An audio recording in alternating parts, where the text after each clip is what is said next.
Estou gravando esse vídeo como parte do processo de prestação de contas do projeto Universal FAPEMIG 2021, que terminou agora no final do ano de 2024, em dezembro.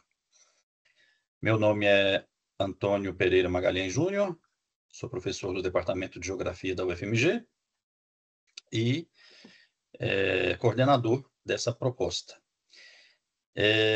O projeto, denominado Arquivos Fluviais e o Quaternário em Minas Gerais, Morfogênese, Morfodinâmica e Morfotecnogênese.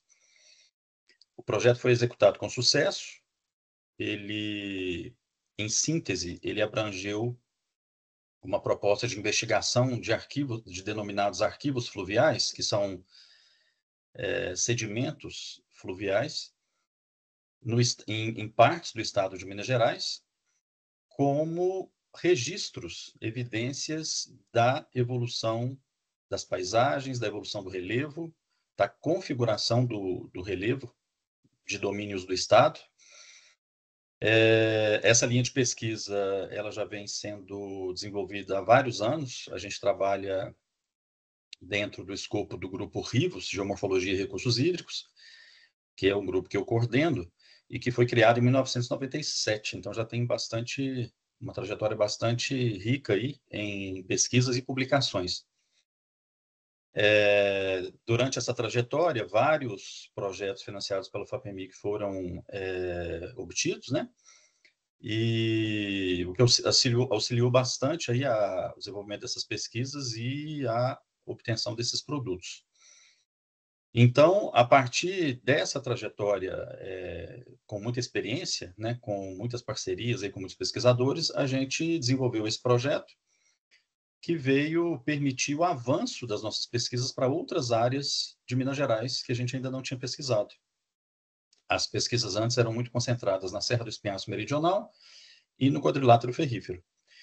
Desta vez, a gente conseguiu ampliar as pesquisas para a bacia do Rio Paranaíba, região noroeste de Minas Gerais, para a bacia do Rio Piranga, afluente do Rio Doce, na região leste de Minas Gerais, para a bacia do Ribeirão Datas, afluente da bacia do Rio São Francisco, que fica na Serra do Espinhaço Meridional, e para as bacias do Rio Pará e Paraupeba, que são afluentes do Rio São Francisco, e que permitiu aí um fechamento, uma ampliação aí de várias áreas de estudo,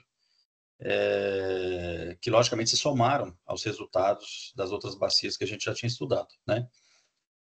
Então, essas pesquisas envolveram a investigação de níveis deposicionais e sequências deposicionais em campo e em gabinete, via sensoriamento remoto, né? Fizemos a seleção das áreas, fizemos trabalhos de campo de reconhecimento e depois, sim, a pesquisa já em andamento. Muitos trabalhos de campo, realmente muitas campanhas de campo para a identificação desses registros fluviais, a obtenção de informações em campo para complementar os dados de gabinete e descrição, né, de perfis estratigráficos. A estratigrafia é um viés metodológico da pesquisa, importante, e a coleta de sedimentos para datação pela técnica LOI, luminescência opticamente estimulada. A datação nesse tipo de pesquisa ela é essencial, porque ela permite uma cronologia de eventos, né? Então, com base numa metodologia estruturada a partir de sensoriamento remoto, de técnicas de geoprocessamento e trabalhos de campo, nos quais esse levantamento tradicional, que a gente já faz há muitas décadas, né? De identificação, descrição e análise de arquivos fluviais, a gente conseguiu construir para cada uma dessas bacias, né, dos vales estudados nessas bacias, uma sequência de eventos ao longo do quaternário que permite conectar a evolução da dinâmica fluvial quaternária com a configuração do relevo. E, em termos de resultados, a gente verificou que todas as bacias refletem uma dinâmica do estado de Minas Gerais marcada claramente por um condicionamento tectônico muito importante. Esse condicionamento tectônico ele é realizado a partir de uma dinâmica de soerguimento do escudo brasileiro, por epirogênese, e essa epirogênese ela não só atua em termos macro, como em termos internos do próprio escudo brasileiro, no qual a gente tem uma fragmentação de blocos tectônicos com comportamentos distintos, diferentes. Então, esses comportamentos diferentes, eles permitem que a rede hidrográfica reflita não somente em termos tectônicos, mas em termos estruturais, comportamentos distintos. Isso ficou muito claro nas bacias dos rios Pará e Paraupeba, que são vizinhas, em que a gente percebeu como que a bacia do rio Paraupeba ela é muito mais ativa, muito mais dinâmica, né? A rede de drenagem foi e vem sendo muito mais dinâmica em termos de incisão, de encaixamento das calhas fluviais e de avanço para as bacias vizinhas. Então, afluentes vão avançando em direção a bacias vizinhas, como é o caso da bacia do Rio Pará, que acaba refletindo muito mais um compartimento estável, que é o Cráton do São Francisco. Então, enquanto a bacia do Rio Paraupeba reflete muito mais um domínio tectonicamente mais ativo dentro do escudo brasileiro, que é o quadrilátero ferrífero, a bacia do Rio Pará reflete muito mais o comportamento de um domínio estável, em termos relativos, que é o Cráton de São Francisco. E aí acaba tendendo a ter uma dinâmica fluvial mais lenta, com caráter mais passivo, e acaba tendendo a perder áreas em relação à bacia do Rio Paraupeba, né? Esse comportamento diferencial de blocos tectônicos e uma configuração estrutural muito forte, a gente viu nas demais bacias também, como foi no Alto Paranaíba e na bacia do Rio Piranga. Nesta última, a gente descobriu depósitos muito espessos que a gente ainda não tinha noção que existiam, né? Num afluente do Rio Piranga, demonstrando um entulhamento intenso condicionado pelo nível de base, que é o próprio Rio Piranga, e que reteve, num certo período do quaternário, espessas camadas de sedimentos a montante. Esses perfis estratigráficos que foram realizados lá são extremamente importantes para a geomorfologia fluvial de Minas Gerais, porque eles são bastante originais. A gente ainda não tinha visto isso em outras partes do estado, né? Com tantas estruturas estratigráficas, com tantos sinais de acamamento, de estratificação, ainda muito bem preservados, né? O normal de um clima tropical como o nosso é que essas estruturas sejam apagadas muito rapidamente, porque, logicamente, no clima tropical a gente tem um intemperismo físico-químico muito intenso, e os depósitos eles são rapidamente mobilizados e retirados da paisagem, né? Então, isso foi bastante original, o que permitiu a gente fazer uma conexão desses depósitos com a evolução do relevo dos planaltos do leste de Minas Gerais, e essa conexão estrutural tectônica com o escalonamento de blocos do leste de Minas Gerais a partir da evolução tectônica da borda da borda atlântica, né, da plataforma brasileira, em que você tem o surgimento do sistema Serra do Mar, Serra da Mantiqueira, e a tendência de uma propagação de efeitos para o interior do continente em termos desse escalonamento de blocos, né?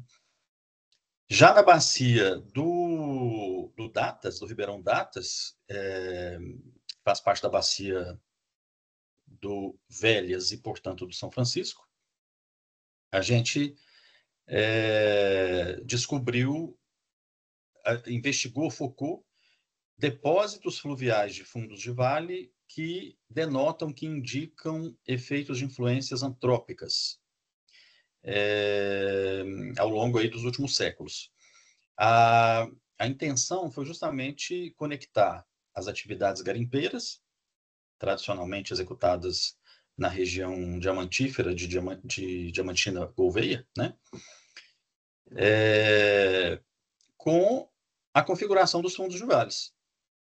Então, a intenção era justamente verificar como que essa atividade garimpeira influenciou os processos de colmatação, de sedimentação e, portanto, de formação desses fundos de vale com a, a cara, entre aspas, que tem hoje, né? Logicamente que foi uma intenção arriscada, a gente nunca sabe em que isso vai dar quando começa, mas foi bastante interessante, a gente conseguiu já redigir 2 artigos que foram colocados como produtos no relatório final, e esses 2 artigos discutem justamente como que essa atividade garimpeira, não somente no período colonial, mas nas últimas décadas, ainda vigente, né, continua contribuindo para essa configuração dos fundos de vales. Claro que a atividade garimpeira reduziu muito nas últimas décadas, mas teve alguns picos, como foi, por exemplo, nos anos 80, cujos vestígios ainda estão nas paisagens, né, ainda estão nas encostas do Vale do Datas, do Ribeirão Datas. E foi interessante que os trabalhos eles trazem toda uma terminologia particular, específica, regional, para esses depósitos derivados da atividade garimpeira, né? Como esse trabalho ele foi pioneiro na região, ele abre caminho para futuras pesquisas que a gente possa querer verticalizar, né? Não somente no próprio Daras, mas em bacias vizinhas que a gente sabe há muitos anos que tem vestígios de depósitos influenciados por atividades antrópicas. Então, nesse sentido, essas diferentes vertentes, aí, essas diferentes linhas, vamos dizer assim, nas diferentes bacias, permitiram a gente ter algumas conclusões gerais, como eu comentei, a questão, por exemplo, da tectônica e a questão do controle estrutural muito forte, mas também conclusões e resultados específicos em relação a cada bacia. Cabe ressaltar ainda, tanto em termos metodológicos como de resultados, que a pesquisa ela também foi baseada no cálculo, né, de índices morfométricos, que auxiliam bastante a gente compreender as formas das bacias e as suas características particulares quanto à sua configuração. E conectar essas características depois com os arquivos fluviais.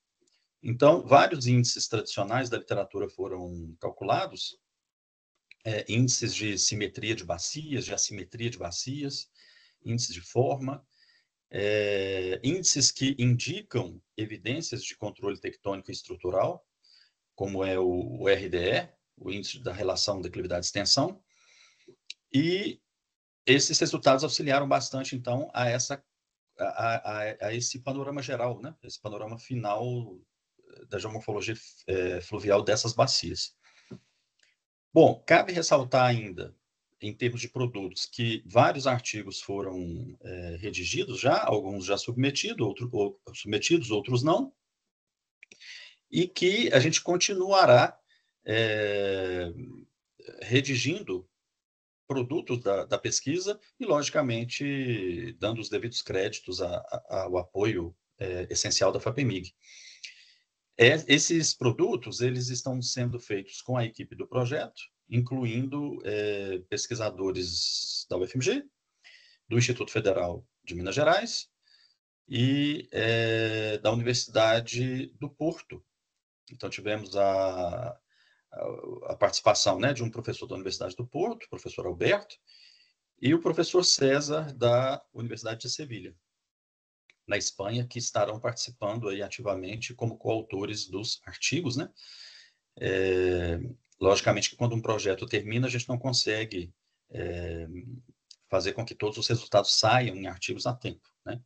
Então, por isso aqui a gente se compromete a não apenas colocar os agradecimentos à FAPEMIG nos artigos já publicados, ou já redigidos, como os que virão, os que serão redigidos aí para frente, né?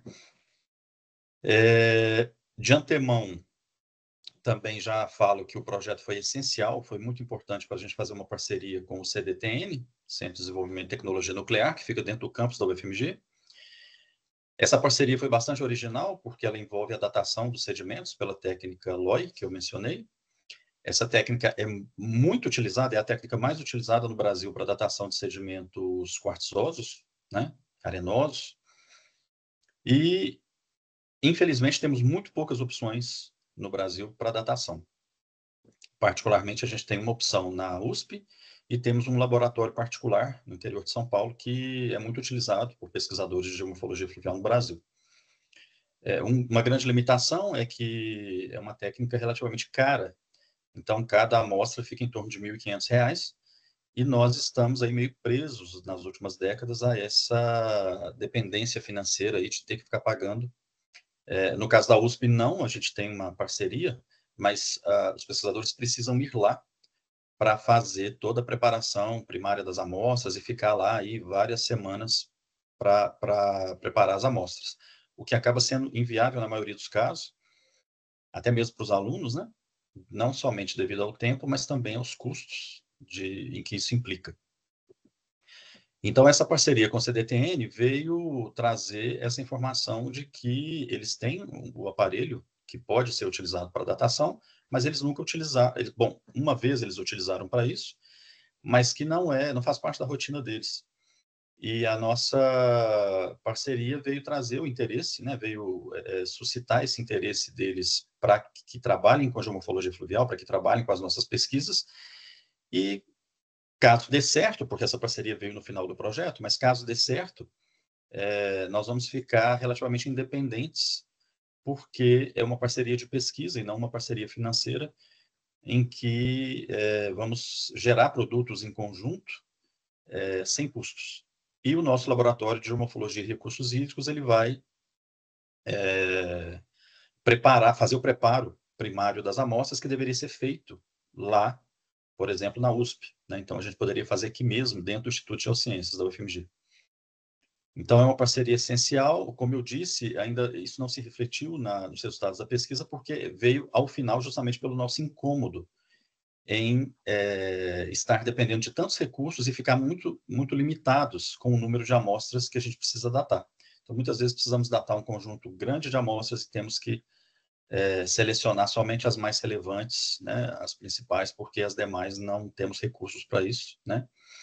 E se essa parceria der certo, realmente vai ser algo bastante importante. Bom, é isso.